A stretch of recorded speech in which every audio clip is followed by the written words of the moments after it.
देखो ये चीज जो है वो ऑलरेडी लास्ट क्लास में पढ़ रहे हैं कि हम लोग ऑलरेडी लास्ट क्लास से देख रहे हैं कि एलिप्स एल्गोरिदम क्या है और उस एल्गोरिदम का जो डिस्क्रिप्शन है, उसका जो प्रूफ है वो किस तरीके से होगा, ऑलरेडी लास्ट क्लास से देखा। अब लास्ट क्लास में बहुत सारे स्टूडेंट ने ये बोला था कि हम लोगों को जो एल्गोरिदम है वो नहीं समझनी है, अब हम लोग याद ही कर लेंगे, वो ज़्यादा ईजी है। तो मैंने आपको लास्ट क्लास में बताया था कि ये बात मैं ऑलरेडी पहले भी रिपीट कर चुका हूँ। ये सिर्फ मैंने इसलिए बताया था कि कुछ स्टूडेंट्स ऐसा बोल रहे थे कि भाई नहीं हमको नहीं समझ में। तो अगेन अच्छी क्लास स्टार्ट करने से पहले मैं फिर आपसे पूछ रहा हूँ, क्या आप बताइए, क्या मैं इसको आगे बता दूँ या फिर जो हमारा एक लास्ट टॉपिक है इनपुट आउटपुट डिवाइसेस, हम उसको पढ़ें, वो आप एक बार मेरे को बता दो तो हम लोग उसी अकॉर्डिंग क्योंकि एलिप्स एल्गो आपके सिलेबस में नहीं है, ना ही उसका ये प्रूफ है पूरा। ठीक है, ये आपके सिलेबस में नहीं है, तो आप बता दीजिए मुझे, उसी अकॉर्डिंग अपन आगे स्टार्ट करते हैं। अगर इसको आगे प्रोसीड करना है तो इसको आगे मैं कंप्लीट करवाता हूँ, कैसे आगे इसमें चीज़ें होंगी। और अगर इसको नहीं करना है तो फिर हम लोग उससे स्टार्ट करते हैं। पूरा समझा दूँ? ठीक है, पूरा समझ।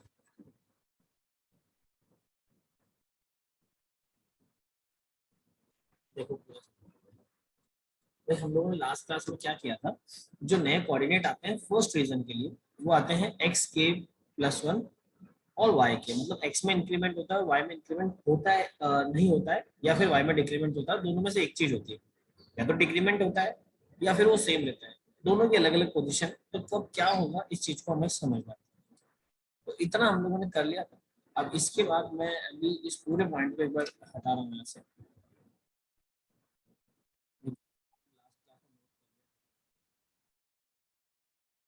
और ये हमारे एलिप्स की इक्वेशन है, इस इक्वेशन को मैं साइड में रख देता हूँ क्योंकि इक्वेशन काम की चीज है।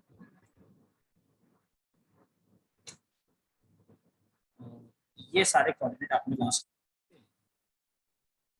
दो पॉसिबिलिटीज थी कोऑर्डिनेट्स की, वो पॉसिबिलिटीज ये थी। इसके बाद में मुझे बात करनी थी, तो सबसे पहले मैं इससे क्या निकालूंगा, मिड पॉइंट निकालूंगा। मिड पॉइंट क्या होता है कि अगर x1 कॉमा y1 और x2 कॉमा y2 मेरे पास दो कोऑर्डिनेट है, तो जो इनका मिड पॉइंट है x, वो क्या आएगा, x1 plus x2 upon two, और जो y है वो क्या आएगा, y1 प्लस y2 अपॉन, ये मिड पॉइंट के कोऑर्डिनेट। तो इन दोनों पॉइंट्स के अगर मुझे मिड पॉइंट निकालना है ना, तो मिड पॉइंट कैसे निकलेंगे वो समझो। तो अगर मुझे x के लिए मिड पॉइंट निकालना है तो उस x के जो मिड पॉइंट होंगे उसको हम बोलेंगे x, मान लीजिए m कोई मिड पॉइंट हम लोग बोलते हैं कि m ये कोई मिड पॉइंट है। तो x m जो मैं निकालूंगा वो क्या निकालूंगा, फर्स्ट वाला प्लस सेकंड वाला, दोनों का सम डिवाइड बाय टू। तो कुल मिला के इन शॉर्ट ये क्या हो जाएगा, एक्स के प्लस वन। ठीक है, और अगर मैं वाई एम निकालता हूँ तो फर्स्ट वाला कोऑर्डिनेट प्लस सेकंड वाला कोऑर्डिनेट डिवाइड बाय टू, तो ये क्या हो जाएगा, वाई के माइनस वन बाय टू। तो जो मिड पॉइंट के कोऑर्डिनेट आए वो क्या है, x m comma y m is equal to x k plus one comma y के माइनस वन बाय टू। ये आपके मिड पॉइंट के कोऑर्डिनेट आ गए।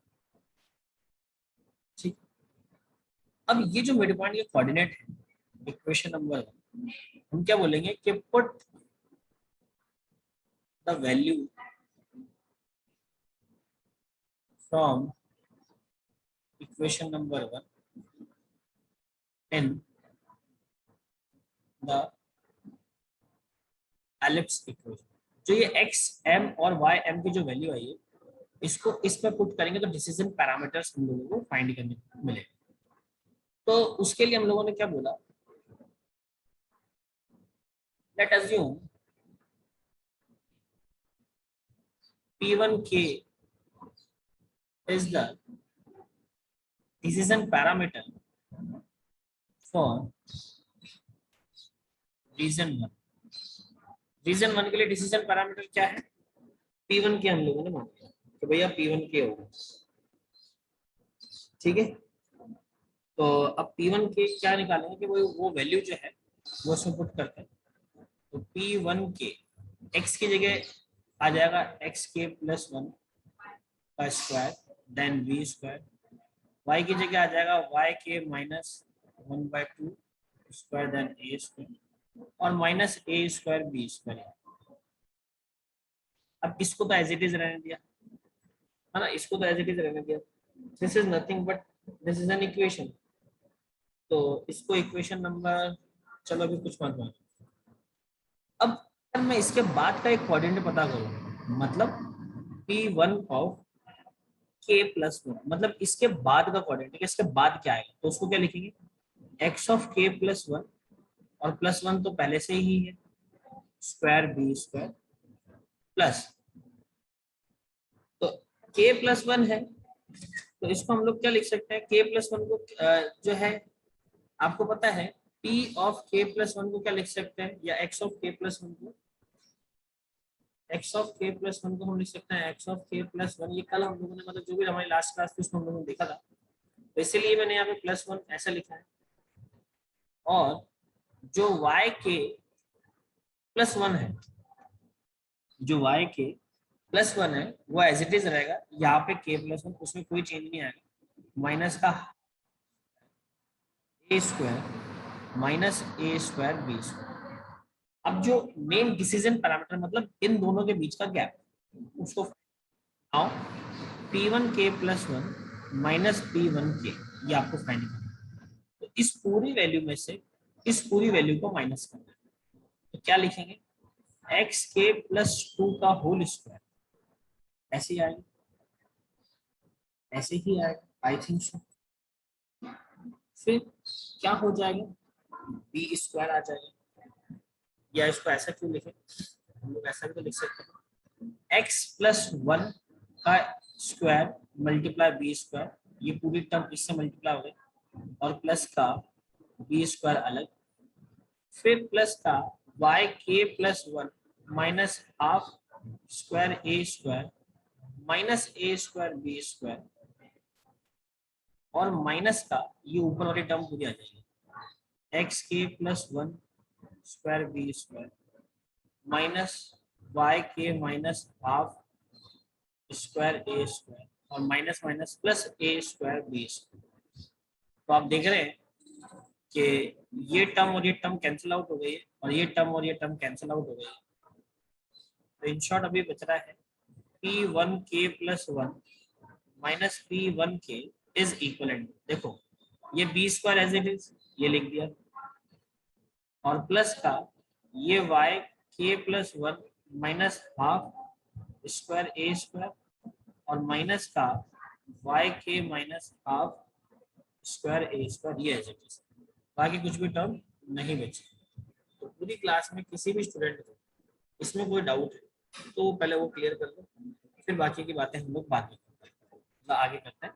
तो पहले अगर ये चीज क्लियर है तो आप पहले इसको क्लियर करो, कि आपके माइंड में अगर इसमें कोई डाउट हो तो मुझसे पूछो। तो जो डिसीजन पैरामीटर है वो कैसे आएगा वो अपन बात कर रहे हैं। किसी को भी कोई डाउट है क्या इसमें या नहीं, यस और नो?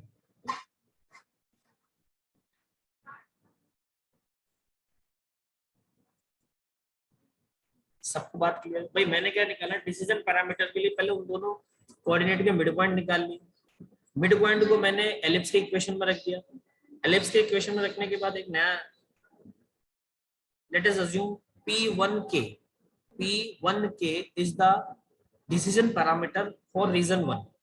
P1k जो है वो रीजन वन जो है उसके लिए डिसीजन पैरामीटर हमने अज्यूम किया, तो P1k हो गया डिसीजन पैरामीटर, और इसके जस्ट बाद वाला पैरामीटर कौन सा हो उसके लिए मैंने लिखा है P1 k plus one, k plus one मतलब उस पैरामीटर के भी बाद वाला पैरामीटर हम लोगों को वो रिक्वायर्ड है। फिर मैंने दो इक्वेशंस आई तो सेकंड में से वन को माइनस कर दिया, और जो भी अभी तक सॉल्व हुआ वो लिखा। अब इसके आगे क्या करना है, ये जो P1 के प्लस वन और माइनस का पी वन के है, ये तो एज इट इज हो गया। अब इस वाली चीज को ध्यान से देखना कि भैया ये B square as it is है और प्लस, अब ए माइनस बी का होल स्क्वायर क्या होता है, A square, A square minus two A B और प्लस बी स्क्वायर यानी 1/4। और आप देखो ब्रैकेट के बाहर ए स्क्वायर है, तो मतलब इन सब के साथ भी ए स्क्वायर आएगा। तो अभी मैं पूरे ब्रैकेट में ऐसे लिख देता हूँ ए स्क्वायर, फिर माइनस अगेन वाई के। अब इस वाली टर्म को ध्यान से देखना, तो इसको भी सॉल्व करना है, तो इसको ऐसे लिखा वाई के स्क्वायर माइनस 2 × y के मल्टीप्लाई 1/2 प्लस 1/4 और ये ए स्क्वायर, ये प्लस है। इस पूरी क्लास है, यहाँ तक क्लियर हो चुका है सभी को? खत्म। ये मिड पॉइंट एलिप्स एल्बो चाहिए, तो इससे बनता एलिप्स ही है ना, बनता एलिप्स ही है इससे। मिड पॉइंट एलिप्स एल्बो है, ये बनता एलिप्स ही है। अब देखें आगे सॉल्व अगर करें तो बच्चों ये है, और बेटा ए स्क्वायर फर्स्ट वाले ब्रैकेट्स के अंदर मल्टीप्लाई कर रहा हूँ, तो उससे पहले आप ध्यान से देखेंगे 2 से 2 कैंसिल आउट हो जाएगा, तो ये क्या बच रहा है प्लस का Y square k plus one ए स्क्वायर माइनस वाई के प्लस वन ए स्क्वायर प्लस का ए स्क्वायर अपॉन 4। ये first bracket solve. Second bracket को ध्यान से देखो, वापस ए स्क्वायर अंदर मल्टीप्लाई हुआ और माइनस का साइन भी बाहर से जाएगा, तो ये बैठ रहा है माइनस का वाई स्क्वायर के ए स्क्वायर माइनस माइनस प्लस 2 से 2 कैंसिल आउट हो गया, तो प्लस वाई के ए स्क्वायर और माइनस का A square upon 4, A square upon 4 A square upon 4 further cancel out हो गया, तो क्या बचा है मेरे पास बी स्क्वायर और प्लस। ध्यान से देखेंगे, अगर मैं ए स्क्वायर कॉमन ले लेता हूं तो ब्रैकेट में y square k plus one minus y के plus one minus y square k और प्लस वाई के, क्या ये बच रहा है? यहां तक सभी को क्लियर है तो बताओ यस, क्योंकि अब एक लास्ट स्टेप और बचा है और उसके बाद बात करेंगे। लास्ट स्टेप और बचा है, उसके बाद बात खत्म। ये वाली बात सभी को क्लियर होगी? फर्स्ट रीजन के लिए डिसीजन पैरामीटर आ चुके हैं, एक लास्ट स्टेप और लिखा, ठीक है? अब ध्यान से समझो, वेरी गुड, ध्यान से समझेंगे। ये जो बात थी अब इसको देखो, ये P1 के प्लस वन, अगर मैं P1 के को अपोजिट साइड ले जाता हूँ तो वो प्लस में हो जाता है, और प्लस का ये बी स्क्वायर और प्लस का ये ए स्क्वायर और ब्रैकेट में y square k plus one minus y के plus one minus y square k plus का वाई के, ये एज इट इज बची। बस ये हो गया decision parameter for the region, इस पर हम लोग काम करते हैं। ये क्या है?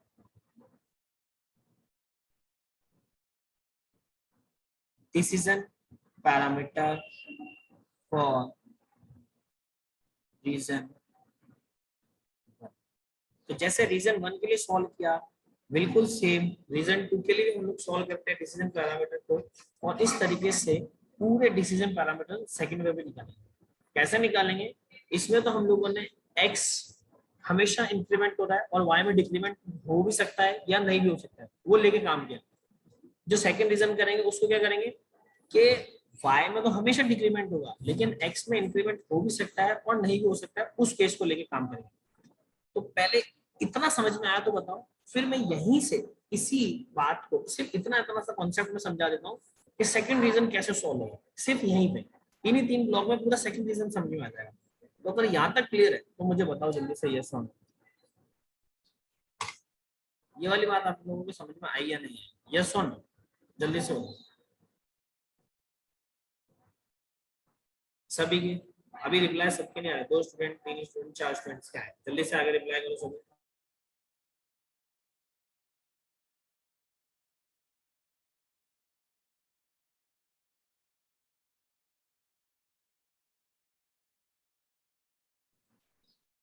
सभी को क्लियर है? ठीक है, वेरी गुड। अब इसका स्क्रीनशॉट ले लो। तो अब मैं आपको समझाता हूँ कि सेकंड रीजन के लिए कैसे सॉल्व हो रहा है। इसका स्क्रीनशॉट ले लो। तो अब मैं आपको समझा देता हूँ कि सेकंड रीजन के लिए कैसे सॉल्व हो रहा है।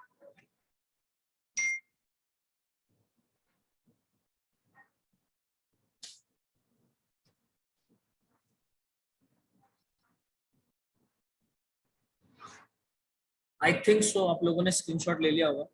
से यस और नो।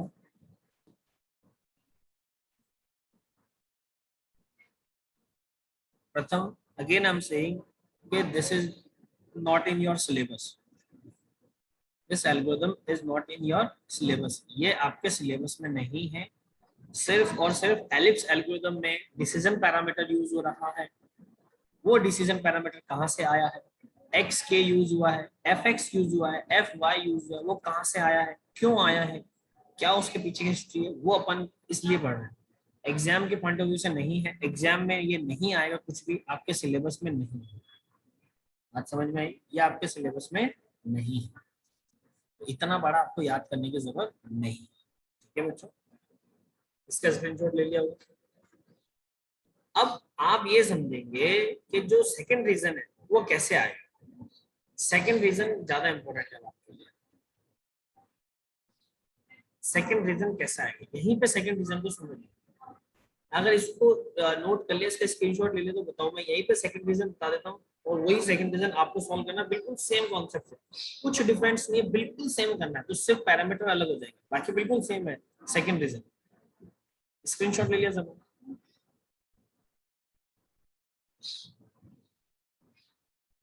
बोलो।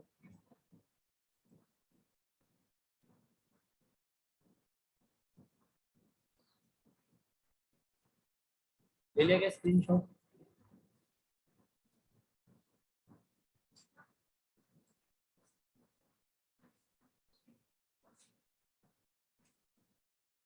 Okay, very good. अब आप ध्यान को समझिए मेरी बात। देखो, आप जो है इस वाले पॉइंट को बहुत समझना चाहिए। ये यहाँ वाले, ये जो मैंने अंडरलाइन किया है, ये कोऑर्डिनेट में है। फर्स्ट रीजन में एक्स इंक्रीमेंट हो रहा था, वाई में चेंज नहीं था, हाँ? लेकिन सेकंड रीजन में ये कोऑर्डिनेट्स कैसे बन जाएंगे?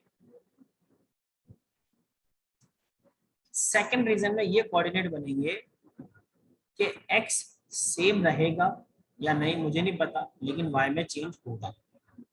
और दूसरा कोऑर्डिनेट क्या होगा? एक्स के प्लस वन और वाई में डिक्रीमेंट, तो मतलब वाई में डिक्रीमेंट होगा, एक्स सेम भी रह सकता है और उसमें इंक्रीमेंट भी हो सकता है। अब इन दोनों पॉइंट को लेके आप नया एक्स एम नया वाई एम निकालिए। वो नया एक्स एम और y m as it is आप उस इक्वेशन में पुट कर दीजिए जैसे मैंने किया। फिर वही एक बार के प्लस वन के लिए सॉल्व कीजिए, फिर उसमें से वो माइनस कीजिए और आगे कंटिन्यूस को चलाइए, तो आपका डिसीजन पैरामीटर बन जाएगा। बताओ बच्चों, ये सेकंड रीजन वाला डिसीजन पैरामीटर आप लोग सॉल्व कर सकते हैं या नहीं? आप खुद कर सकते हैं या नहीं, या मैं सॉल्व करके बताऊं? जल्दी से बताओ।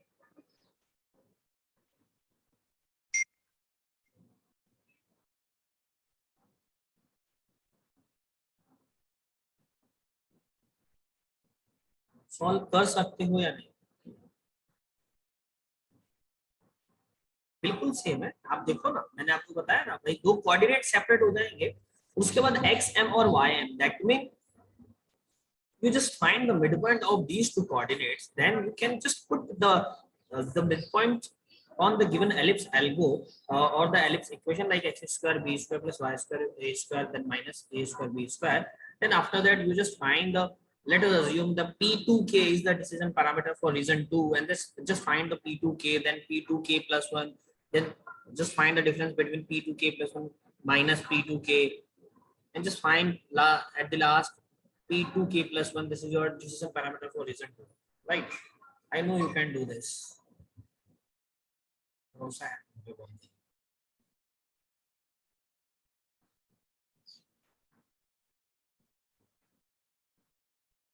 Very good. तो आपकी एलिप्स एल्गो भी हुई है गाइस, कांग्रेचुलेशन, आप लोग बहुत अच्छे से पढ़ रहे हैं, बहुत अच्छी मेहनत कर रहे हैं आप लोग, आई अप्रिशिएट योर एफर्ट्स। देखो बच्चों, कुछ छोटे छोटे से पार्ट्स हैं, चीजें हैं जो आप पढ़ते हैं, लेकिन उसके लिए आप लोगों का जो रिप्लाई करने का जो टाइम है वो बहुत ज़्यादा फास्ट होना चाहिए, बहुत ज़्यादा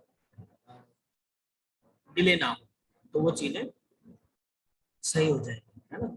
देखो, हम लोगों ने ऑलरेडी ये सारी चीज़ें आपने फर्स्ट ईयर में पढ़ी हैं, लेकिन एक बात मैं आपको बताऊं कि मुझे आप लोगों की इसमें हेल्प चाहिए होगी, आप लोगों का साथ चाहिए होगा। आप लोग फटाफट फटाफट मुझे आंसर्स करेंगे, फटाफट चीजें हम लोग समझेंगे। तो ये वाला जो पार्ट है, एक लास्ट क्लास और हम लोग लेके पूरा ओवर कर देंगे, तो बीएससी आईटी बिल्कुल फ्री हो जाएगा सीजी से। और बीसीए वाले बच्चों, बेटा आप लोगों का 90% सिलेबस कवर हो जाएगा। लास्ट 10 से 15 दिन की क्लास आपकी और चलेगी ऑफलाइन, थोड़ा सा आपको और झेलना पड़ेगा, है ना। उसके बाद फिर आपको सीजी होगा। तो आप रेडी हैं, यस और नो? जल्दी से मैसेज करके बताओ यस और नो। मैंने एक साइड में मैसेज बॉक्स खोल लिया है, एक साइड में प्रेजेंटेशन चला लिया। चले बेटा, रेडी हो? हाँ? फटाफट फटाफट मुझे आंसर्स देते जाना। तो क्या चाहते हो, आंसर अनम्यूट करके दोगे या मैसेज में दोगे?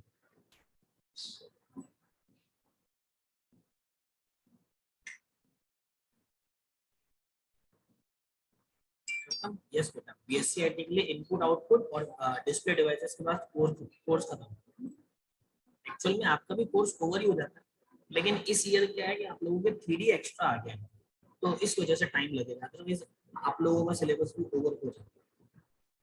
और अगर ये लाइव क्लासेस लेते तो और जल्दी सिलेबस ओवर होगा और उसमें मजा और आता है। चलिए, तो आप लोग ऑडियो के थ्रू मुझे रिप्लाई करना ज़्यादा पसंद करोगे या फिर मैसेजेस के थ्रू? एक बार मुझे फटाफट से लिख दो मैसेज कि आप ऑडियो प्रेफर करोगे या मैसेज, तो मैं उससे अकॉर्डिंग उसको आगे सीट करूँगा। Yes Kamran. Good morning sir. Morning. Sir मैं बोल रहा था कि ऑडियो ही बेटर है, जैसे हम मोबाइल के अंदर टाइप करते हैं ना तो ये वाला वीडियो पूरा पॉज हो जाता है और फिर इस साइड वाला सब एकदम समझ ठीक में है, देखो थोड़ा नहीं आता है। मैंने क्या किया है, आप लोगों को परमिशन कि आप लोग खुद ही अनम्यूट कर सकते हो और अपने रिप्लाई दे सकते हो। जिसको वैसे देना है वो वैसे दे दे, और जिसको मैसेज में देना है वो मैसेज में दे दे, कोई बड़ी बात नहीं है ना। दोनों ऑप्शन ओके सर। के लिए। तो बच्चे, सबसे पहले हम लोग इनपुट डिवाइस स्टार्ट कर रहे हैं। चलो, आप लोगों के पास जो है वीडियो का ऑप्शन भी अवेलेबल, आप लोग दे सकते हो। मुझे बताएंगे इनपुट डिवाइसेस क्या होते हैं? बिना रीजन किए आप खुद को अनम्यूट करके बता सकते हैं, मैसेज में भी लिख सकते हैं। क्या होते हैं इनपुट डिवाइसेस? प्रेजेंटेशन सामने है, चीजें सामने है, अनम्यूट कर सकते हो, आप लोगों को परमिशन, आप अनम्यूट करके आंसर दे सकते हो, जो यूजर से इनपुट लेने के लिए काम करती है। Very good. देखो, मैं फिर कह रहा हूँ, आप लोगों का जो सपोर्ट है, आप लोगों के जो रिप्लाईज हैं, वो ही डिसाइड करेंगे कि ये सिलेबस और ये चीजें कितनी अट्रैक्टिव और कितनी जल्दी हो। रिप्लाई लेट करोगे तो चीजें नहीं होगी। Sir yes. मैं बोलूँ, हाँ, तो इनपुट डिवाइस वो होते हैं जो हमारे से इनपुट ले और कीबोर्ड के अंदर कुछ फंक्शन कर, मतलब जो हमारे जो भी डिवाइस है उसके अंदर कुछ फंक्शन करे। कीबोर्ड से इनपुट ले लो या किसी भी चीज से इनपुट ले लो और कुछ वो डिस्प्ले वगैरह करे। Provide information those devices are communicating through input device. ठीक है, वो सारे डिवाइसेस जो यूजर से इनपुट लेते हैं डेटा का और कंप्यूटर के थ्रू इंटरैक्ट करते हैं, those devices are called input devices. कुछ एग्जांपल्स हो जाए जो सामने लिखे हैं उनके अलावा, webcam, microphone, printer, headphone, printers, monitors, speakers, webcam, इनको हटा दो। Printer is not a input device, right? Light pen, Hari Swaroop का आंसर आया। जॉयस्टिक। जॉयस्टिक। और बताओ इनपुट डिवाइसेस को। कीबोर्ड भी हो सकता है, इसमें मेंशन थोड़ी करा। Touch screen, keyboard, scanner, very good, very good. Mic, that's great, that's great. बिल्कुल बच्चों, वो सारे डिवाइसेस जो इनपुट ले रहे हैं, like touch screen, like mic, like keyboard, like digitizer, that's great. ठीक है, scanner, monitors are also called input device, लेकिन मॉनिटर्स को आउटपुट डिवाइसेस की कैटेगरी में ही रखा जाता है, लेकिन वो इनपुट डिवाइसेस भी हैं, क्योंकि टच स्क्रीन जो मॉनिटर्स हैं वो इनपुट भी लेते हैं, तो वो इनपुट डिवाइसेस भी हैं, ठीक है। So what do mean by input devices? You can enter data in computer by various ways. The most commonly used input devices are keyboard pointing devices like mouse, trackballs and scanners and all that. तो बहुत सारे input devices आपके पास होते हैं। अरे बस। फिर सबसे पहले बात, हाँ, stylus is also input device, मतलब वेरी गुड। कीबोर्ड बच्चे दो टाइप का होता है, एक नॉर्मल कीबोर्ड होता है और एक मल्टीमीडिया कीबोर्ड होता है। So it is most commonly used input device. It is used to input data into written form. Keyboard is merely a collection of momentary switches. ठीक है, तो इसमें बहुत सारे जो कीज होते हैं उन्हें स्विचेस बोला गया है। तो आप जैसे ही कोई स्विच प्रेस करते हैं तो ऑन और ऑफ का सिंबल प्रेजेंट करती है, क्योंकि आपका जो सिस्टम है, जो डिवाइस है, वो आपकी लैंग्वेज को नहीं अंडरस्टूड करता है, वो 0 और 1 को बाइनरी फॉर्मेट को ही समझता है। तो ये जो होते हैं डिवाइसेस आपके इंफॉर्मेशन को बाइनरी फॉर्मेट में कन्वर्ट करके सिस्टम को देते हैं 0 और 1 के फॉर्मेट, ठीक है। 0 दैट मीन आपका स्विच ऑफ है, 1 दैट मीन आपका स्विच ऑन है। दो टाइप्स के कीबोर्ड है, मैंने ऑलरेडी बताया है, नॉर्मल कीबोर्ड और मल्टीमीडिया कीबोर्ड। नॉर्मल कीबोर्ड में 101 से 104 कीज तक होती है। इनको अलग अलग 5 कैटेगरीज में डिवाइड किया गया है, जिसमें 12 फंक्शन कीज है, अल्फाबेट और न्यूमेरिकल कीज है, स्पेशल सिंबल्स स्पेशल कीज है, और न्यूमेरिक कीपैड है, ठीक है। जो स्पेशल कीज होती हैं, तो कुछ स्पेशल कीज कॉम्बिनेशन के साथ वर्क करती है, विदाउट कॉम्बिनेशन वो वर्क नहीं करती है, कुछ बिना कॉम्बिनेशन के भी वर्क करती है। बात समझ में आ रही? उसके बाद ये सारी जो पीपीटी है, जितनी में भी दो तीन अपन पीपीटी पढ़ेंगे आज और कल की क्लास में, वो पीपीटी मैं आपके ड्राइव पे अपलोड कर दूंगा, है ना, with complete PDF. Multimedia keyboard, multimedia keyboard में कुछ कीज एक्स्ट्रा आ जाती हैं, लाइक आप ब्राउजर ओपन कर सकते हैं, वॉल्यूम इंक्रीज डिक्रीज कर सकते हैं, आपकी जो स्क्रीन है उस स्क्रीन की ब्राइटनेस को डाउन और अप कर सकते हैं, ठीक है। सॉन्ग चल रहा है तो उसकी वॉल्यूम इंक्रीज डिक्रीज के अलावा उसको पॉज भी कर सकते हैं, है ना, उसको स्टॉप कर सकते हैं, उसको फॉरवर्ड बैकवर्ड कर सकते हैं। ये सारे ऑप्शंस भी आपके मल्टीमीडिया कीबोर्ड्स में आजकल देखने को मिलते हैं, और ये बहुत पहले से आ रहे हैं। फ्लाइट मोड, बिल्कुल, ये सारे आज की डेट में ऑप्शंस आपको देखने को मिलते हैं। पॉइंटिंग डिवाइस, वो सारे डिवाइसेस जो टच करके यूज किए जा रहे हैं, that all are pointing devices. एक पेन होता है, लाइक इस तरीके का कोई पेन है, इसको मैं पर्टिकुलर डिवाइस पर टच करके जब चीज चलाऊंगा तो वो हमारी स्क्रीन पे ड्रॉ होता हुआ मुझे दिखेगा, तो क्योंकि मैं उसको पॉइंट करके चला रहा हूँ, तो ये सारे हमारे पास क्या हो गए, पॉइंटिंग डिवाइसेस हो गए। जैसे डिजिटाइजिंग टैबलेट की इसमें बात की गई, तो ये देखिए डिजिटाइजिंग ये टैबलेट है, तो ये एक वायर के थ्रू आपके सिस्टम से कनेक्ट हो जाता है। उसके बाद आपका जो माउस है उसकी जैसे ये वर्क करता है, मैं जैसे जैसे इसको मूव करूंगा, आप ये देखो इस तरीके से ये लेता हुआ चला जाएगा। हरी बात समझ, ये चल रहा है। तो ये जो आपके पास है वो क्या है, पॉइंटिंग डिवाइसेस है। तो पॉइंटिंग डिवाइसेस इस तरीके से, पॉइंटिंग डिवाइसेस ऐसे होते हैं कि आप लोग टच करें। अच्छा, एक छोटा सा मेरा इसमें सवाल है कि आपका जो मोबाइल है वो क्या वो पॉइंटिंग डिवाइस है या नहीं? आपका जो मोबाइल फोन है क्या वो पॉइंटिंग डिवाइस है या नहीं? Mobile phone is a pointing device और नॉट? जस्ट से यस और नो, जस्ट से। मोबाइल की पॉइंटिंग डिवाइस इज मोबाइल की स्क्रीन तो पॉइंटिंग डिवाइस ही हुई ना? Yes, mobile phone is a pointing device, also pointing device. जिसको भी आप टच कर रहे हो, पॉइंट कर रहे हो, तो all are the pointing device. आपकी ATM machine is also a pointing device, ATM machine की pointing device. So many people use pointing device instead of keyboard whenever possible. आपके लैपटॉप्स वगैरह सब पॉइंटिंग डिवाइसेस आज के डेट में, time consuming कम होता है ना। तो like pointing devices are like mouse, track ball, light pen, digitizing tablet, touch screens and all that, right? So what about the mouse? आप में से कौन बताएगा माउस के बारे में? माउस एक पॉइंटिंग डिवाइस है, इसमें लेफ्ट राइट बटन होते हैं, पाम होता है, इसमें रूलर होता है। उसके अलावा भी अब इसमें बहुत सारे बटन्स आते हैं जो कि मल्टीमीडिया माउस है। इसमें भी माउस को दो कैटेगरीज में डिवाइड किया गया है, नॉर्मल माउस और मल्टीमीडिया माउस।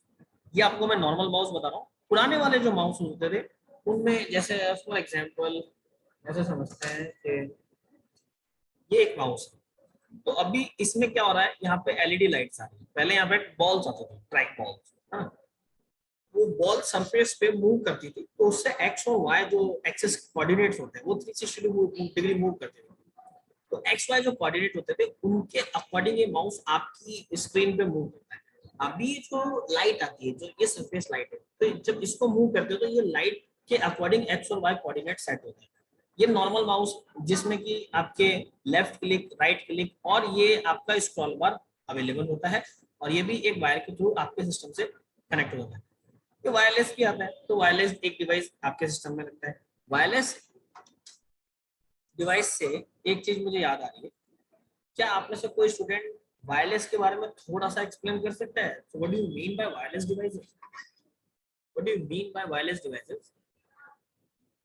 कोई भी वायरलेस डिवाइस को एक्सप्लेन कर सकता है? Yes sir. यस कामना। सर जो काम हम मतलब वायर के साथ कर सकते हैं, तो जो भी हमारे सिग्नल वगैरह वो ट्रांसफर होते हैं वायर के थ्रू, और जब वायरलेस की बात करते हैं, जो मीडियम एयर होता है, एयर के जो मीडियम होता है उसके थ्रू हमारे सिग्नल ट्रांसफर करते हैं किसी भी मतलब जो दो चीज में हमें कम्युनिकेट करवाना है। बिल्कुल। देखिए, जैसे ये मेरा माउस है, ये वायरलेस माउस है, जिसका वायरलेस डिवाइस है ना।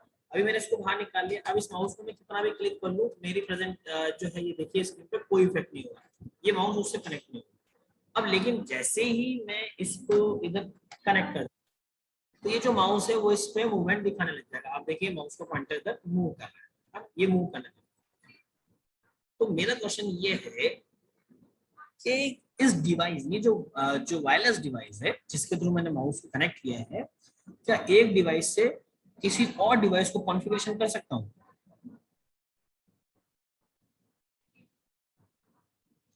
एक डिवाइस से किसी और डिवाइस को कॉन्फ़िगर कर सकते हैं क्या? तो आईटी के बंदे, आप लोगों को आइडिया होना चाहिए कि भाई मैं ऐसे क्वेश्चंस बहुत सुनने को मिलते हैं डेली लाइफ में। जब आप डेली रूटीन की लाइफ में किसी के घर जाएंगे, वो बोलेगा अरे भैया तो आईटी का बंदा है ना। ऐसे मैंने बहुत फेस किए कि यार ये वायरलेस डिवाइस है, ये मेरे जो है ब्लूटूथ डिवाइस है, मेरी कार में ब्लूटूथ लगाना है, वो ब्लूटूथ पकड़ नहीं रहा, इंटरनेट से 60 रुपए का ब्लूटूथ डिवाइस मंगाया, वो लगाया, लेकिन वो कार में वर्क नहीं कर रहा। क्यों? या ये वायरलेस, ये माउस का काम करता था, माउस तो मेरा खराब हो गया, इसको कीबोर्ड से कनेक्ट कर देते हैं, कीबोर्ड वाला घूम गया। कैसे कर सकते हैं क्या? यस और नो? नहीं सर, नहीं कर सकते। है? सर नहीं कर सकते सर, सबकी जो मतलब बनाने का जो सॉकेट वगैरह होता है वो डिफरेंट होता है ना। देखिए, हर डिवाइस में एक चिप होती है, उसमें उसका कोड लिखा होता है, बायोस कोड उसमें भी सेट होता है, उसके अकॉर्डिंग ही वो डिवाइस के साथ कोऑर्डिनेट कर रहा है। अगर वो कोड आप चेंज कर सकते हैं तो ही आप नए डिवाइस को चला पाएंगे, अदरवाइज नहीं कर सकते। इसको बोलते हैं, ये जो भी मैं आपसे बातें कर रहा हूँ ना, ये जो भी मैं आपको समझा रहा हूँ, ये सब मशीन लर्निंग में बताते हैं। ठीक है, आर्टिफिशियल इंटेलिजेंस से जब पढ़ते हैं मशीन लर्निंग के साथ, तब तो वहां पे ये चीजें डिस्कस होती है। तो जो फ्रीक्वेंसी की बात करी, तो फ्रीक्वेंसी तो सेट हो जाती है पुनीत, वो कोई बड़ी बात नहीं है, लेकिन जो इसका कोड है, जो डिवाइस कोड है, जो इसके डिवाइस कोड के साथ में सेटअप हो रहा है, वो आप कैसे करोगे, उसके लिए मशीन लर्निंग है। अगर वो अलाउ करता है आपको ओवरराइड करने को, तो आप उसके कोड को ओवरराइड करके दूसरे डिवाइस के साथ कनेक्ट कर सकते हो, लेकिन ये टेक्नोलॉजी अभी तक हम लोगों के पास नहीं है। मतलब हम लोग इसको नहीं पढ़ते, ना इसको यूज करते हैं, क्योंकि ये डिवाइस अगर इसको ओवरराइड करने जाओगे तो इतना कॉस्टली पड़ेगा कि आपका नया डिवाइस आ जाएगा। ठीक है। So the mouse is a palm-sized devices that have a ball into bottom. पहले बॉल हुआ करती थी, अब वो डिजिटल माउस आ गए हैं, मैं ऑलरेडी बता चुका हूँ। द माउस इज, अच्छा, प्लेन सरफेस पे चलते हैं, आप पूरा भी सरफेस अप एंड डाउन करोगे तो माउस कभी कभी प्रॉब्लम करता है। अच्छा, कोई इसका रीजन बता सकता है कि बहुत बार माउस जो होता है सर, वो ऐसी डिवाइस मिलती है जो क्लेम करती है कि हमें आपके हर डिवाइस को कनेक्ट, बिल्कुल हरीश सर, ऐसी डिवाइस कि वो हर डिवाइस के साथ में कनेक्ट कर सकती है और करती है। जैसे लाइक आप अपने सिस्टम को फॉर्मेट करें, आजकल तो इतनी प्रॉब्लम्स नहीं आती है, लेकिन जब पहले की अगर अपन बात करें तो साउंड ड्राइवर लोगों के सिस्टम में नहीं मिलते थे। और साउंड ड्राइवर एक ऐसा ड्राइवर था जिसके लिए इतनी मेहनत करनी पड़ती थी, तो एक यूनिवर्सल ड्राइवर भी आया करता था, तो किसी भी सिस्टम में डालो चल जाता था। तो बिल्कुल वैसा ही इसके डिवाइस के साथ। अब एक चीज देखो, बहुत बार ऐसा होता है जब माउस चलता ही नहीं है, हम लोग रगड़ते रहते हैं, पटकते रहते हैं, वो चलता ही नहीं है, लेकिन जैसे उसको पैर पे रख के चलाते हैं वो चल जाता है। ऐसा क्यों? ऐसा क्या होता है?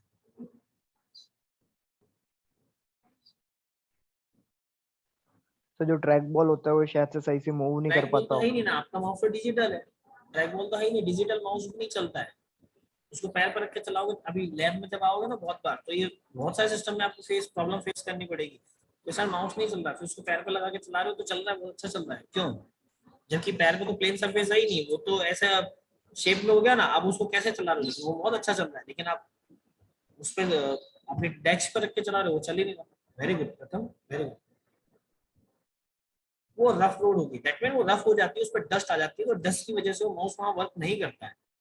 तो आप क्या कीजिए, जहां जिस टेबल पे चला रहे हैं आप उसके डस्ट को क्लीन कीजिए, माउस को बैक से बिल्कुल क्लीन कीजिए, उसके बाद चलाइए, चल जाएगा। या फिर स्मूथ प्लेन सरफेस पे चलाइए, या फिर आप माउस पैड का यूज इसीलिए किया जाता है कि उसको स्मूथ प्लेन मिलती है, एकदम रफ प्लेन पे भी, प्लेस पे भी आप चलाओगे तो भी माउस वर्क नहीं करता है, क्योंकि उसको वो एक्स और वाई कोऑर्डिनेट्स डिटेक्ट नहीं कर पाता। क्योंकि आप माउस क्या करता है, आपकी जो स्क्रीन है उतनी स्क्रीन को अपने सरफेस पे अज्यूम करके रखता है। वो जो लाइट आती है, डिजिटल लाइट, वो उतना सरफेस आपके वहां बनाती है, फिर जब आप वहां मूव करते हो तो वो इस सरफेस के कोऑर्डिनेट्स को गेट करता है, और उसके अकॉर्डिंग आपके सिस्टम में वो कोऑर्डिनेट्स वहां पे करके और वो मूवमेंट दिखाता है। ऐसा मूवमेंट नहीं होता माउस में, और ये भगवान थोड़ी ना कि एक वायर से कनेक्ट कर दिया और चलो चलो चलो सब काम। इमेजनरी एक्सेस बनाता है वहां पे, एक प्लेन बनाता है, और उस प्लेन पे जब आप मूव करते हैं तो ये उस प्लेन के कोऑर्डिनेट लेता है, और उन कोऑर्डिनेट्स को आपके सिस्टम में डिटेक्ट करके फिर वहां पे आपके माउस का मूवमेंट आता है। ये बात ध्यान रखिएगा। बिल्कुल। डिजिटल मॉडर्न माउस पैड जो होते हैं, प्रथम वो माउस पैड का रिक्वायर्ड उनको नहीं होता है, लेकिन अगेन आई एम सेइंग कि अगर आप माउस पैड यूज करते हैं तो it's very safe for your mouse also. क्योंकि वो जो डस्ट वाली जो दिक्कत होती है, जो स्मूथनेस होती है, वो आपके, आप एक बार क्या कीजिएगा, एक बार जैसे अभी मैं तो बिना माउस पैड का यूज कर रहा हूँ, आप इसको यूज करके बहुत स्मूथली चला, लेकिन एक बार जब आप इसको माउस पैड भी चला के देखिएगा तो आपका माउस और ज्यादा स्मूथ चलेगा, और ज्यादा स्मूथनेस इसमें आ जाएगी, आपको बहुत अच्छा लगेगा। ठीक है। तो ये केबल के थ्रू कनेक्ट होता है, ये तो हम लोगों ने बात कर ही ली है। और ये बात भी मैं आपको बता चुका हूँ कि इसमें एक्सेस वगैरह कैसे सेट होती है। एक्स एक्सिस वाई एक्सिस होता है, बिल्कुल चिप होती है, तो ये एक्स एक्सिस और वाई एक्सिस के अकॉर्डिंग ही वर्क करता है। ठीक है। A sensor detect how much each roller spin, ये भी मैं ऑलरेडी आपको समझा चुका हूँ कि भाई वो डिटेक्ट करता है, लेकिन मैं आपको बता देता हूँ आज की डेट में जो माउस आ रही है, मैंने फिर बताया कि इमेजनरी कोऑर्डिनेट प्लेन बनाएंगे, वहां के कोऑर्डिनेट्स को डिटेक्ट करेंगे, और उन कोऑर्डिनेट्स को आपके सिस्टम के कोऑर्डिनेट से मैच करके वो लोग आपको क्या करते हैं, माउस के मूवमेंट को शो करते हैं। चलिए अब बात आती है ट्रेस बॉल की। बच्चों कौन बताएगा ट्रेस बॉल क्या होती है? आपके सामने लिखा है, क्या होती है ट्रेस बॉल?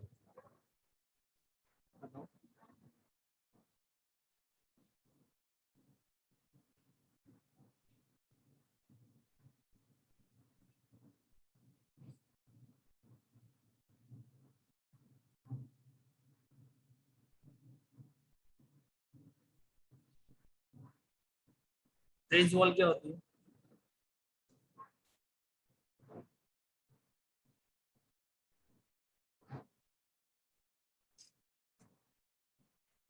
ट्रेस बॉल नहीं बता।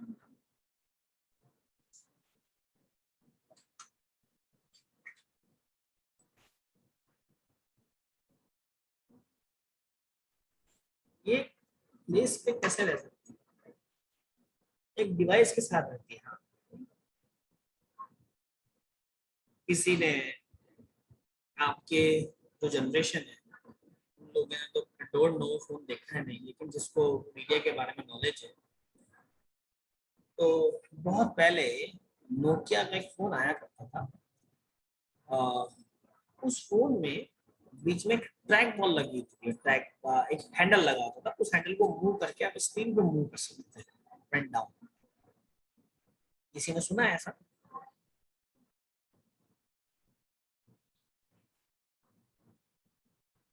बिल्कुल जॉयस्टिक के जैसी, जॉयस्टिक के जैसी वो होती थी, बिल्कुल वो जॉयस्टिक के जैसी होती थी।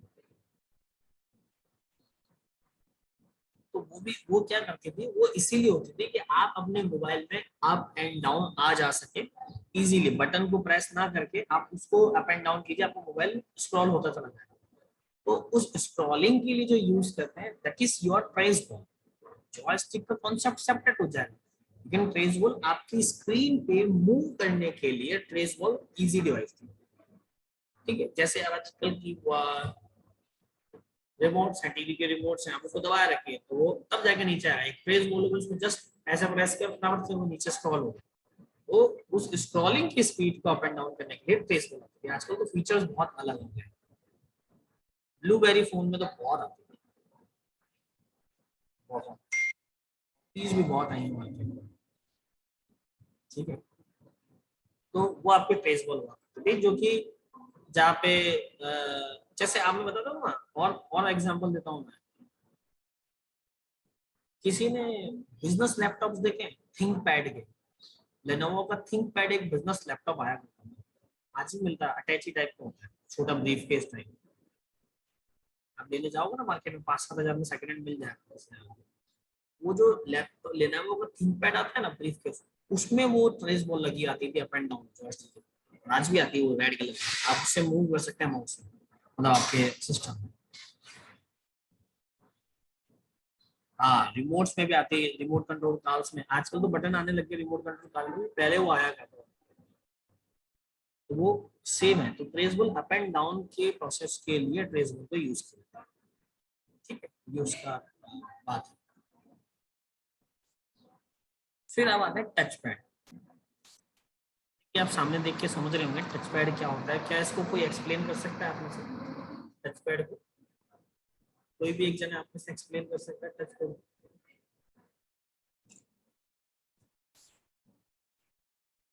Touch pad is also input device, आपके सभी के लैपटॉप्स में आता है, आप सभी के लैपटॉप में ये है। तो जो कि माउस को जिसने रिप्लेस किया है, एक पैड होता है जहाँ पे आप टच स्क्रीन पैड है वो, आप उस पे फिंगर को रख के जैसे मूव करेंगे तो आपका जो माउस पॉइंटर है वो भी मूव करेगा, और राइट और लेफ्ट बटन को उन्होंने एक बटन से रिप्लेस किया है। और स्क्रॉलिंग के लिए लेफ्ट साइड में एक लाइन आती है, इसको आप जैसे ही प्रेस करके अप एंड डाउन करेंगे आपकी screen up and down scroll हो जाएगी। लेकिन जो अब लेटेस्ट टेक्नोलॉजी आ रही है उसमें आप लैपटॉप्स में क्या करते हैं, डबल फिंगर रख के उसको अप एंड डाउन करते हैं तो वो अप एंड डाउन हो जाती है। मतलब डबल फिंगर रख के प्रेस करके जैसे अप एंड डाउन लगाएंगे तो स्क्रीन स्क्रॉल अप और स्क्रॉल डाउन हो जाएगी। तो आजकल टच पैड जो है वो थोड़े से और हो गए हैं, बिल्कुल टच स्क्रीन के सिमिलर ही है। टच पैड जो होते हैं जस्ट सिमिलर है टच स्क्रीन, जिन्होंने माउस को क्या कर दिया है, सब्स्टिट्यूट कर दिया है। Touch pads are nothing but the substitution of mouse, कि हर जगह माउस का यूज ना हो, एक एक्स्ट्रा डिवाइस मुझे ना ले जाना पड़े, तो उन्होंने लैपटॉप्स में टच पैड डाल दिया। जॉयस्टिक जो थी या जो ट्रेस बॉल थी उसको भी रिप्लेस कर दिया, डायरेक्ट आपको फिंगर रखिए up and scroll up scroll down कीजिए, पहले लाइन लगा दी। तो इट्स डिपेंड ऑन टेक्नोलॉजी कि वो बहुत कितना एडवांस हो गई। पहले ये दो बटन अलग अलग आया करते थे, आजकल वो बटन ऑलरेडी एक पूरे टच पैड में आ गया लास्ट में, कि आप उसी को प्रेस कीजिए, वो बटन आपको ऐसा नहीं दिखता है।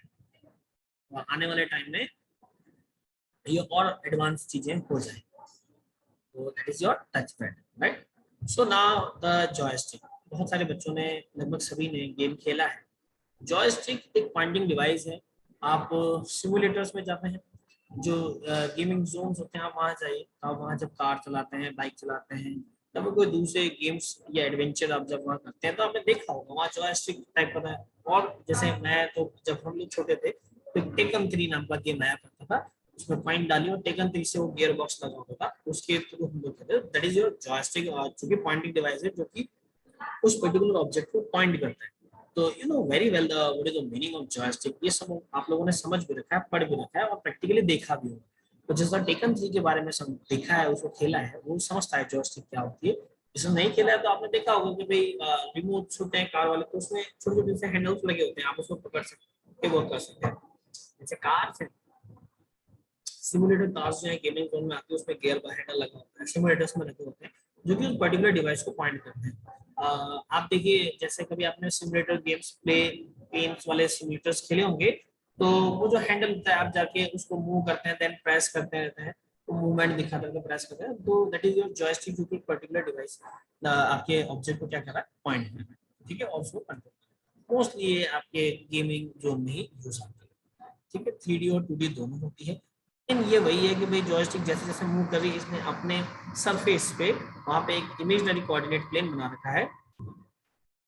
बटन भी होते हैं, हाँ बिल्कुल होते हैं। माउस में 14 बटन हो जाते हैं।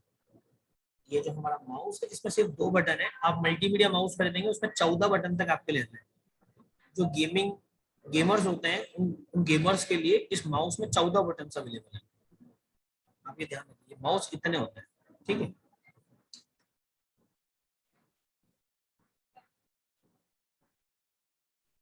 वो जो मूविंग स्टिक है उसको हम जॉयस्टिक कहते हैं, पूरे उस रिमोट को या पूरे उसको नहीं बोलते हैं। वो जो मूविंग स्टिक है that is called joystick. The whole device is not a joystick. Whole device कुछ और हो गया, वो आपका डिवाइस हो गया, लेकिन वो है moving stick, that is your joystick.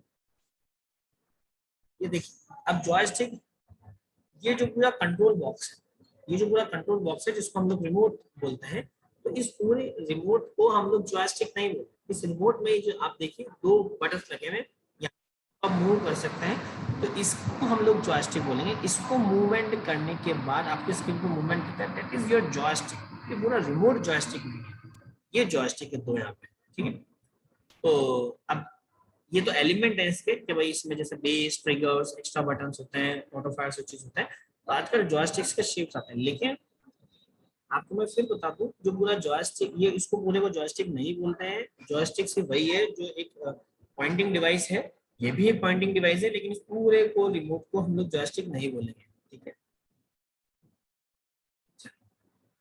आगे बात करते हैं guys. So digitiser, I think so you know very well what is the meaning of digitiser. I am also using digitiser. अब क्या होता है, आपके सिस्टम से कनेक्ट हो जाता है और इसमें एक पर्टिकुलर एरिया होता है, एक पर्टिकुलर सरफेस होता है जो आपकी स्क्रीन को ये अज्यूम कर लेता है। फिर उस स्क्रीन पे, उस पर्टिकुलर एरिया पे आप जो डिजिटाइजर का जो पेन है, जो उसकी निब है, उससे आप जब भी यहाँ पे प्रेस करके लगाएंगे तो इन दोनों का जो कॉम्बिनेशन है वो डिजिटली आपके सिस्टम में जाएगा और आपके स्क्रीन पे वही इफेक्ट करेगा। अभी मैं अपने पेन से या फिंगर से कुछ भी करता हूँ तो डिजिटाइजर वर्क नहीं करता है, लेकिन जैसे इसकी नोड में लेके जाता हूँ और मूवमेंट करता हूँ, ये मूवमेंट मुझे दिखाने लग जाता है। देखिए माउस मूव हो रहा है, लेकिन मैं इसको कितना भी प्रेस करके किसी और डिवाइस, किसी और चीज से करने की कोशिश करूँ, ये नहीं हो, ठीक है। ये भी एक बहुत इंपॉर्टेंट बात है।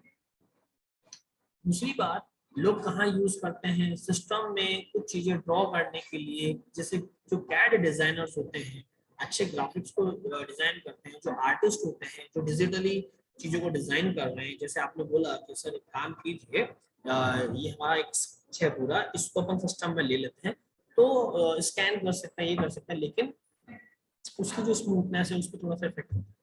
तो आप चाहते हैं कि वो डिजिटली डायरेक्ट ड्रॉ हो, तो उसके लिए डिजिटाइजर्स आते हैं। जो ड्राइंग वाले डिजिटाइजर्स होते हैं वो बिल्कुल सेपरेट होते हैं, वर्किंग वाले बिल्कुल सेपरेट होते हैं। बहुत कॉस्टली डिजिटाइजर्स हैं आज के डेट में, अभी तक इन पे इतनी रिसर्च स्टिल अभी चल रही है कि ये अभी कॉस्ट इफेक्टिव नहीं हुए हैं। छोटे छोटे से डिजिटाइजर 4-4, 5-5 हजार के आ रहे हैं। तो जो ग्राफिक डिजिटाइजर्स हैं they all are very costly. तो still scientist are working on that कि भैया ये और ज्यादा स्मूथ हो, और अच्छी जो कंपनीज हैं इस पे वर्क कर रही हैं ताकि और ज्यादा स्मूथली इनके साथ वर्क किया जा सके और इनको कॉस्ट इफेक्टिव बनाया जा सके। अभी बहुत कॉस्टली है। स्क्रीन की बात करते हैं, आपके जो एटीएम्स मशीन हैं वो सारी आपकी टच स्क्रीन होती हैं। ये बहुत इजी वे है डेटा का इनपुट लेने के लिए, उस पर काम करने के लिए, ठीक है। इसके फीचर जो होते हैं, सेंसर्स इसमें लगे होते हैं। आप जैसे कोई भी पॉइंटिंग डिवाइस, आपकी फिंगर या कुछ और पॉइंटिंग डिवाइस आप इसके जैसे ही पास ले जाएंगे तो ये उसको डिटेक्ट कर लेगी और फिर उसके साथ में ये वर्क करती है। अच्छा एक चीज मैं आपको बताता हूँ कि किसी भी पॉइंटिंग डिवाइस पे या किसी भी टच स्क्रीन पे आप अपने मोबाइल पे पेन के निब ले जाइए, पेंसिल के निब ले जाइए और उससे वर्किंग करने की कोशिश कीजिए, वो नहीं करेगा। फिंगर से जैसे करेंगे वो कर जाएगा। इसका क्या रीजन होता है? क्या उसको पता है कि ये मेरी फिंगर है? ऐसा क्यों? कोई बता सकता है ऐसा क्यों? Sir hello sir. हाँ बताओ। सर एटीएम का जो होता है ग्लास, मतलब वो हार्ड होता है बना हुआ, तो एक सिंपल स्टाइलस या पेन जो है वो उतना फोर्स नहीं लगा पाता उस नहीं एटीएम की नहीं, स्क्रीन के ऊपर। वो अपन ने एटीएम को मान लिया, मोबाइल की ऊपर ना, मोबाइल तो बहुत सेंसिटिव होता है। यस सर, तो इसीलिए क्या अब तो इस फोन के फिंगर ऊपर। थोड़ा भी ऊपर रखोगे ना, अच्छे मोबाइल फोन में सेंसिटिव जिनकी हाइट है, थोड़ा भी फिंगर टच मत करना, हल्का सा ऊपर रख के भी स्क्रॉल करोगे वो हो जाएगा। इसके ऊपर इतना मोटा ग्लास कार्ड लगाया हुआ होता है तो भी हो जाता है, उसके बाद भी होता है। लेकिन आप स्टिल अपने मोबाइल पे पेन पेंसिल कुछ किसी की टिप्स क्योंकि नहीं होगा, क्यों नहीं होगा ये मैं पूछ रहा हूँ। जबकि आप ग्लास गार्ड लगा रहे हैं, पहले तो स्क्रीन नीचे, फिर उसके बाद वो कॉम्बो वाला लगा हुआ है, फिर उसके बाद आपने ग्लास गार्ड और लगा लिया। लेमिनेशन पहले तो करते थे, आजकल ग्लास गार्ड आ गया तो आपने मोटा ग्लास गार्ड लगा दिया, उसके बाद भी वो स्मूथली वर्क कर रहा है। लेकिन पेन ले जाते हैं, पेंसिल ले जाते हैं, वर्क नहीं कर रहा, ऐसा क्यों? सर हाँ तो शायद से कंडक्टिविटी की वजह से कि जो हमारा हाथ है उसको सेंस कर पा रहा हो हमारे मतलब हीट वगैरह से, या उस टाइप का कोई सेंसर लगा रखा हो उन्होंने। भाई, है तो वो भी मशीन है। आपका आंसर 90% सही है, आप बहुत सही डायरेक्शन में आंसर दे रहे हो, लेकिन है तो वो भी मशीन, उसको क्या पता मेरा हाथ है या नहीं। सर उसी टाइप के तो उन्होंने सेंसर लगवा रखे होंगे ना, कि भाई ये अगर इस टाइप की मतलब फ्रीक्वेंसी की अगर आपको कुछ रेंज वगैरह में अगर आपको बिल्कुल, हीट देखिए क्या मिलती है होता है, उस टाइप का इसकी कुछ। जो फ्रीक्वेंसी होती है ना सेंसर्स की, तो इसकी रेडियस ये लोग सेट करते हैं कि भाई इतने पर्टिकुलर रेडियस के अकॉर्डिंग अगर प्रेशर लगता है, उस रेडियस पे प्रेशर लगता है तो ही वो डिवाइस काम करता है। जरूरी नहीं फिंगर से। आ, ये मैंने ये ऐसे क्वेश्चंस आपको बहुत मिलेंगे आपकी रूटीन लाइफ्स में, जब आप नॉन आईटी बंदों से मिलोगे या फिर ऐसे बंदों से मिलोगे जिनके दिमाग में क्वेश्चंस का भंडार होता है, वो बिल्कुल अलग लेवल के होते हैं, है ना। तो बिल्कुल प्रथम, आप स्क्रीन पर प्रेशर पेन से कितना लगा रहे हैं नहीं होता। तो मेरा भी ये क्वेश्चन एक बार मेरे सामने आया था और मैं आंसर लेस था, मुझे पास आंसर था ही नहीं।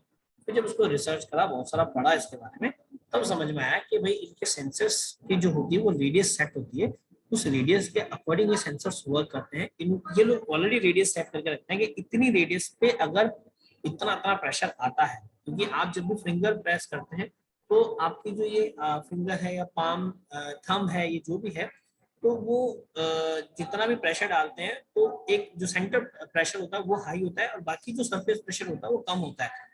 तो वो इस अकॉर्डिंग प्रेशर हैंडल करते हैं कि भैया इतना अगर प्रेशर हम लोगों के साथ आता है तो ही हम लोग इसके साथ वर्किंग करेंगे, अदरवाइज नहीं। अब आप क्या करना, एक अपना छोटा सा कोई कपड़ा या फिर टिश्यू पेपर या कुछ भी ऐसा कुछ लेना, और उसको फिर पेन के साथ में यूज करके देखना, जिसका प्रेशर ऐसा लगता हो पेन के बैक के साथ में, वो वर्क कर जाएगा। ठीक है। सर हाँ, फिर जो सैमसंग के साथ जो पेन आता है उसकी क्या वर्किंग होती है? इसके साथ तो जो पेन आते हैं ना मोबाइल फोन के साथ आजकल, हाँ स्पेसिफिकली उसकी बिल्कुल, फिर उसकी देखिए क्या वर्किंग है? नहीं, उनकी क्या वर्किंग होती है, जैसे आपने देखा होगा, तो देखिए उनके साथ होती है कि जैसे आपने देखा होगा कि आपके जो टैब होते हैं, है ना, उन टैब्स के साथ में पहले उनको ब्लूटूथ से कनेक्ट करना होता है। तो वो जो अपने ब्लूटूथ के साथ में पहले आपके साथ कनेक्ट होते हैं, तो उनकी कनेक्टिविटी उस ब्लूटूथ के साथ में, वो डिवाइस और आपका टैब दोनों ब्लूटूथ के साथ में कनेक्ट है।